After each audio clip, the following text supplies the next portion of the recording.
Hey, Creative Writing. It is Friday, April 24th, 2020. Happy Friday. You've made it through another week. Yesterday we did microfiction, and today we are upgrading to flash fiction. There will be a super short text today, and then we will do a writing prompt on Monday. So actually, I might be lying about the writing prompt today. If I am, I'm sorry. We shall see. I forget what I did. Okay. Flash fiction is short fiction story of under 1,500 words, usually under 1,000. The link on the slide will take you to the Medium article that inspired a lot of the information that I condensed. Medium, by the way, is a really, really cool online journal where you can publish your writing. I've actually published some writing under a pseudonym there. But it's free. The app itself is not free, excuse me, but you can publish whatever you want, and then people like it and stuff like that. It's kind of fun. So if you're interested. All right, let's move my face over here. Flash fiction is extremely difficult to write well because the writer has to cover a lot of ground with few words.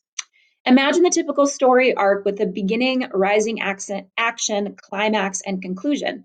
Many flash fiction stories are able to touch all of those elements, all within the strict word count of 1,000. The word limit provides a very creative challenge. This is why I love microfiction and flash fiction, because it just forces you to cut down and simplify, which sometimes is exactly what a writer needs to do in order to get better. So why write them? Shorter word counts are welcomed by many publications. Readers have short attention spans, unfortunately, shorter than that of a goldfish. Fact, according to something I read. You yourself in school right now, if your teacher makes a video that's longer than like 5 minutes, you have a short attention span, right? Or if I force you to read something that takes you longer than 10, you're frustrated. We have short attention spans. It is the way that it is. So getting good at writing entire stories in such a short amount of space will make you incredibly publishable. It's also instant gratification. You can get an entire story done in one sitting, which is really fun. I've never had the desire to write a novel. I am way too impatient for that, mostly impatient with myself. Short stories have been my medium because I get to just write it and be done and have it out there. So if that's you, this could be a really good medium for you. More stories mean more practice and creativity. So how do we do it?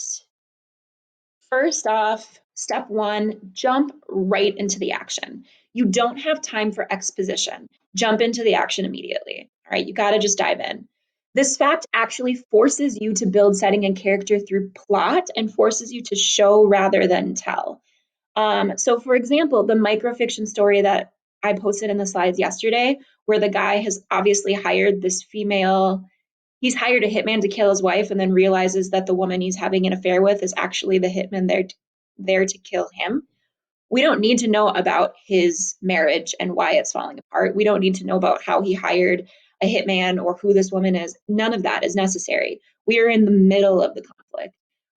It would be boring if we added stuff. It would take away from the mystery and the ambiguity. All right, so show, don't tell. I wrote that on a lot of your stories that you've submitted so far. Westworld, if anybody's watched that HBO show, is a great example of putting the pieces together through dialogue and action. It is, I rated MA or whatever, so obviously, like, watch at your own discretion. However, if you've seen it or interested in it, it's one of those where while you're watching it, sometimes you're like, what is happening? I don't know who these characters are. I don't understand what's going on. But the showrunners are trusting their audience to put the pieces together. And that level of trust is really gratifying for the audience, and they get more invested because of it. All right, step two, move my face again, is to figure out the ending before writing. Twists or surprise ending are gold, especially in flash fiction. Example, yesterday in microfiction. They keep the reader going back to find more clues. So if you can accomplish that level of excitement in less than 1,000 words, think what you can do with even more room to write. So twist endings are kind of essential for flash fiction to be good.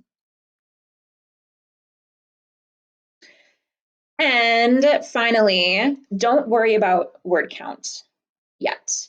I don't want you to be writing and counting at the same time. First of all, it's going to make the process suck. Second of all, then it's not teaching you how to revise and cut down. I'd much rather have you write out what you think to be 1,000 words and then go back and have to cut and revise and be more concise. That's going to teach you so much as a writer, and save you, and honestly, in the long run, time and sanity. So the story that I'm going to read for you today is flash fiction. It's in a really unique format, and this will be your inspiration for actually Monday's writing prompt. So we're not going to do a writing prompt today. Instead, I'm going to read this text to you. If you want to read it yourself, I have a link on Google Classroom. Otherwise, this hyperlink goes to it as well. So I'll read this out loud. If you don't want to listen to me read it, just stop the video and you can read it on your own. All right, so this is called To-Dos by Jennifer Egan. This is flash fiction. 1, mow lawn. 2, get rid of the effing hose. 3, wash windows. 4, spay cat. 5, dye hair.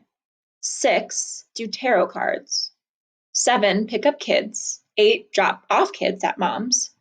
9, buy wig. 10, see if small removable portion of fence can be cut quietly. A, kinds of clippers. B, metal solvents. C, electrical devices. How noisy, flying metal chips, danger of electrocution, rubber gloves, goggles, lethal. Sign well.